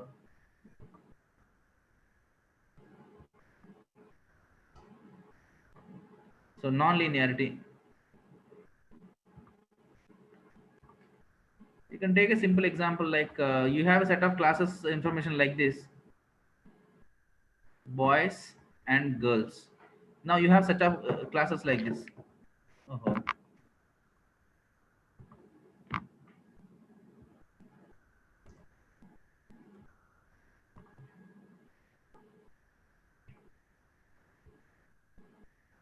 Girls. So now can we separate these two with a linear equation, with a simple linear equation y equal to mx plus c? We can able to separate this, right? But whenever you have a such type of a data, boys, girls, boys and girls. Now how you can able to separate this data with a linear equation? It is difficult, right? So you need something, a curve like this. So this curve is not linear, this is a non-linear data. So in nature, we will consider that most of the data will be having this non-linear property. So better you inject a non-linearity. Even though you have a linear, you inject a non-linearity so that let the system to learn. So now in this case, you can able to define like this. You can able to separate with the curve also. That is the reason we are going to inject in this non-linearity. That's called activation function. We have we have many activation functions are there. You can able to study that. So weight updation is done only after one epoch. No, it's not like about when one epoch weight updation. It's depending upon what type of operation you're trying to do. For example, batch one operation you're trying to apply, then yes, you're right, one epoch. If you're not going to use a batch and it is a mini batch, then it's internally the weights will going to be updated based on the number of batches and number of iterations. The concept of epoch and iteration is your data set, all the images have seen by your system at least once. That is called one epoch. So your system has seen all the images in the data set at least once. That is called one epoch. How many number of times you can able to see? Those many number of epochs. But iterations are might be more. So GAN is another extended version. This is called generative adversarial networks. It is also having wide variety of applications, but we have a limited time. We cannot able to discuss those things right now. Any other? So participants are given the permission to unmute yourself. If anybody wants to discuss, please unmute yourself and discuss with me, so that we can able to wind it up. What is my website? I already informed you. The website is here. I have already shown you here. Here, this is what my website. Vision Intelligence Lab is my website. It will be there in my presentation, my PPT. On the first slide, on the first slide also you will have. So tell about Adam and more advanced. So we will discuss these things next time whenever we have an opportunity. Sir, Yes. can you explain the GAN in a nutshell, because I'm new to this field? No, GAN, we need more time, so I can give you a brief idea, but it requires more time, you know. Can you give in brief, so that, because Yeah, we I'll give you. used to hear CNN, RNN and all, but GAN nobody explained. Yeah. You share comparison of various model performance for all the models. You use the same epoch values. No, how you can able to use the same epochs? Because data set is changing and network is changing. So whenever you are changing all the things, the number of epochs and number of iterations will going to change. Definitely, because that is how you are going to make the system to learn. Because depending upon what you are trying to use number of filters, the things will going to change, right? And sometimes the shallow networks will going to train very robustly, but sometimes deeper networks will going to learn. So application dependent. We cannot able to run the things on. We cannot able to define the things. Dr. Santosh Kumar, I'm Yes. Prahlad here. Actually, see, I'm making an AI lab in the RGM CET. Actually, I need some help and because see, AI lab, one way, this one, what are the various things required and all that. I'm just looking into that to take some of these. I didn't understand, sir. What help you want? Sir, basically, I'm setting the AI lab in the lab. So I need some help and inputs in regarding the what to be required, what are the advanced things to be. Definitely. You can drop me a mail, or you can discuss I'll this do through that. WhatsApp, so we can discuss. I'm Professor Prahlad Rao, Dean of Computer Science in RGM CET. Sir, आपका आवाज break हो रहा है. Can you please text me so that we can have a discussion later on? Sure. How come CNN is useful for image forgery detection? See, everywhere the CNN can be used, but the logic is how you can able to utilize.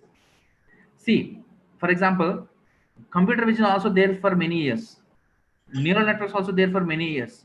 But the only the thing is how oftenly, how accurately we can able to utilize the technology is only the matters. Forgery detection, of course, we can able to do that. Now comes to this particular, somebody have asked about the GAN. The understanding of the GAN is so simple. I'm not explaining the entire concept of GAN, but I'll give you a simple example. What is the game of the GAN? So now, as we are all teachers, so happy Teachers Day, first of all. Let's take a simple example of how the GAN is looks like with the help of a teacher, with the concept of teacher. Okay, as a teacher, whenever you're going to deliver a lecture in front of the students, what is the basic principle we will going to follow? Before going to any class, we will going to prepare. So a teacher will have some knowledge on what type of content I would like to teach in a class, right? Then what about the student? The student initially not having any knowledge on the particular topic what you're going to teach. So before the process has start, discriminator is like a teacher. Teacher will going to prepare an understanding what the real data is. Now generator is like a student. Initially he doesn't have any knowledge. He will have a random knowledge. Later on, with the random knowledge, he will going to ask some questions to the teacher, so teacher can easily able to answer it. But once the teacher is going to deliver the lecture and the student is able to learn the things, later on after some extent of time, student can also able to raise a question in such a way that teacher may not able to answer. Then what the teacher will do? Teacher will going to prepare even more rigorously, right? Yes, yes. Teacher will going to learn for the next class. Before comes to next class, he will prepare rigorously and he'll come. So what the student will do? Student will try to fool the teacher, and teacher will try to say that whatever the student is saying is a wrong. So this is a game, right? It's a virus and antivirus. So antivirus solution is to detect and stop the virus. What is the purpose of the virus? It has to break the rules of the antivirus. So this is only the simple game of a GAN. There is a discriminator, there is a generator. Generator will going to generate a fake image, and it will going to prove a discriminator is wrong. What the discriminator say? Discriminator is going to say that whatever the generator has generated, it is a fake image. Are you getting what I'm saying? Yes, sir. Generator will try to fool a discriminator. What is the role of the discriminator? Discriminator has to differentiate between the real image and a fake image, because generator is generating an image. The generating an image is a fake image. So discriminator should prove that the generated image is a fake image.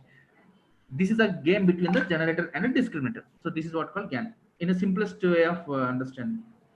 Okay, sir. Thank you. It's very interesting problem. You have a very wide variety of applications we have. So we can, I mean, whenever time permits, maybe we can discuss. That is more useful in the gaming theory, right? Gaming theory and all that. We use this type of things, right? No, you can apply anywhere. For example, I'll show you some examples. Suppose this is like, you know, you want to design a new design. How you want to do it? Or else if you want to new model of shoe design, if you want to generate, of course you can able to do it. For example, this is like, you know, this is one type of morphing you can able to say in traditional approaches.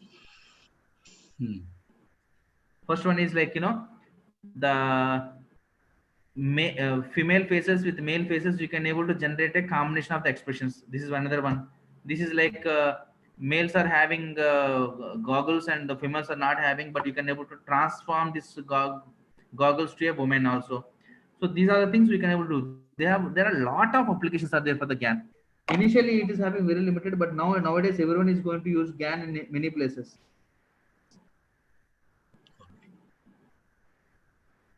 It is having very, there is no limit. Nowadays applying this GAN concepts on NLP is also another challenging problem. If you can able to use it, you will get a good paper, good research article.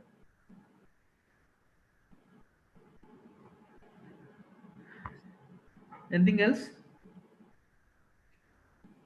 Yeah, any participants having any doubt, please? Any It's question? very good. It's very good presentation. Okay, then. Yes, sir. Yeah, please. Thank you, sir. Thank you very much, sir. So far, many of our participants having that parameters, calculations and all, you clarified very well. And a GAN point of view also, you explained very well. So with a real-time example, which can be understandable for all the peoples. Thank you very much, sir. Thank you. Yeah, welcome. Welcome. We'll see whenever time permits. Maybe we can discuss about the GAN part also later on. So that's Yes, what I'm sir. saying, that these are my details. I'll going to share you the presentation to Publish. Mr. Oblu. Maybe he will going to share it with you. Thank you, sir. Thank you. Okay, this is my website. That's what again I'm saying, that if anybody needs anything, first you please visit my website, read the papers. Most of the things will be cleared in the paper itself, but still if you need any help of that particular thing, maybe you can ask us. Thank you. Yeah, can we have the people? Yes, sir. Thank you very much, sir. Yes, please. Yes, sir. Please tell me. Nothing, sir. Thank you very much. Yeah, sure. Thank you. Shall we? Thank you, sir. I will call you personally. Yeah, sure.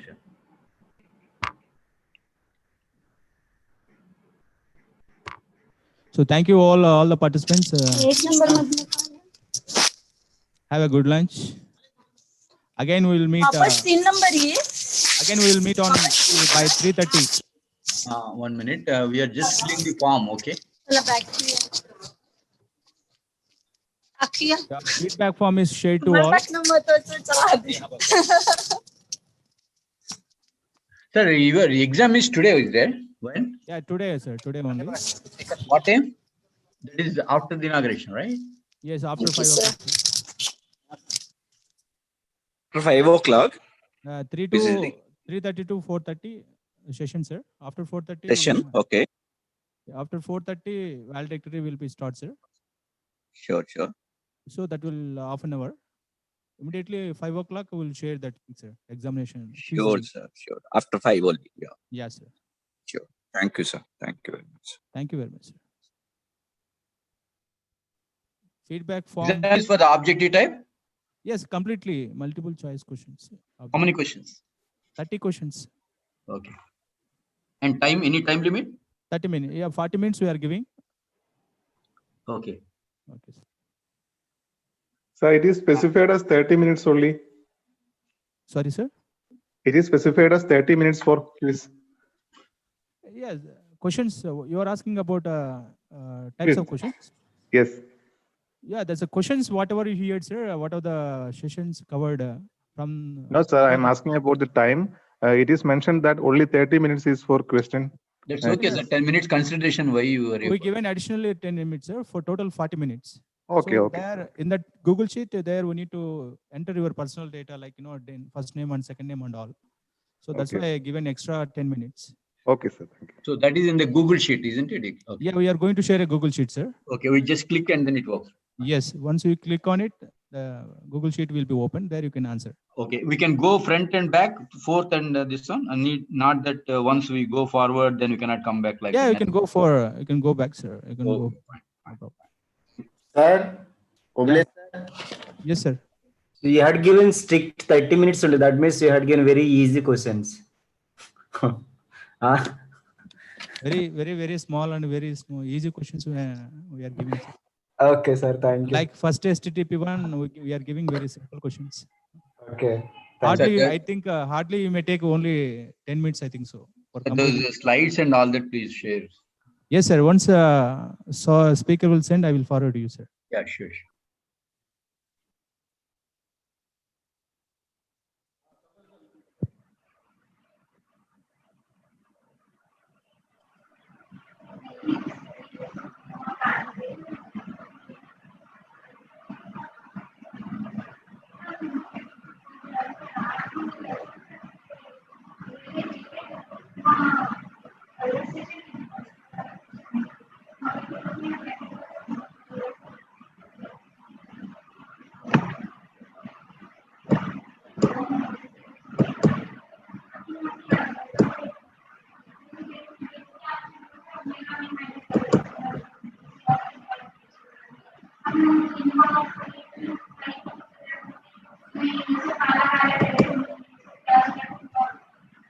Sir, 5:45 ID.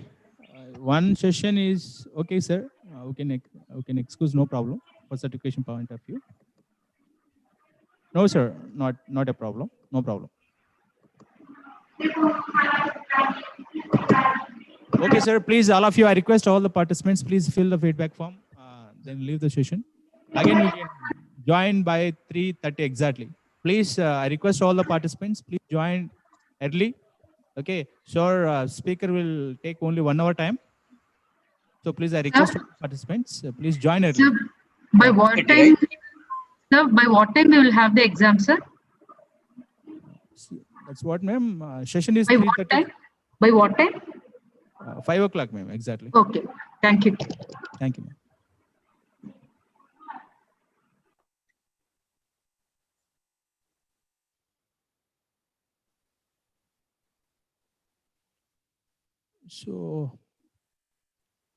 So I request all the participants have a good lunch.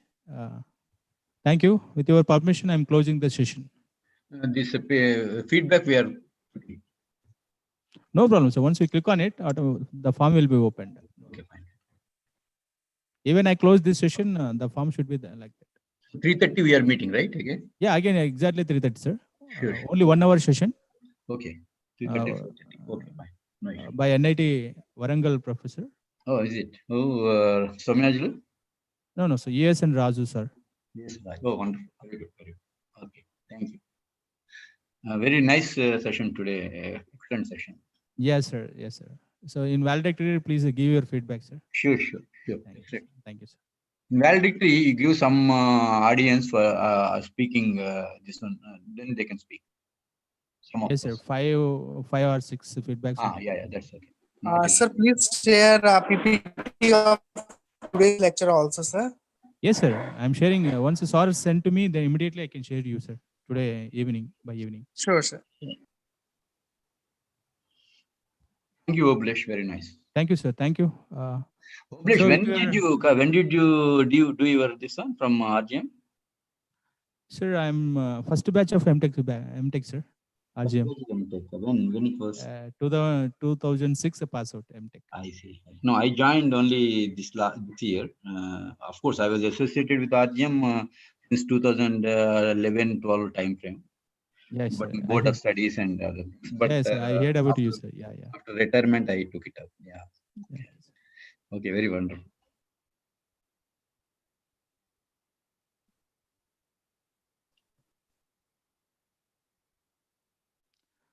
So with your permission, I will go for sure. lunch. We can, I will go for lunch. I am also closing. Funny, finished it. Okay. Thank you all. Thank you very much. Thank you, sir.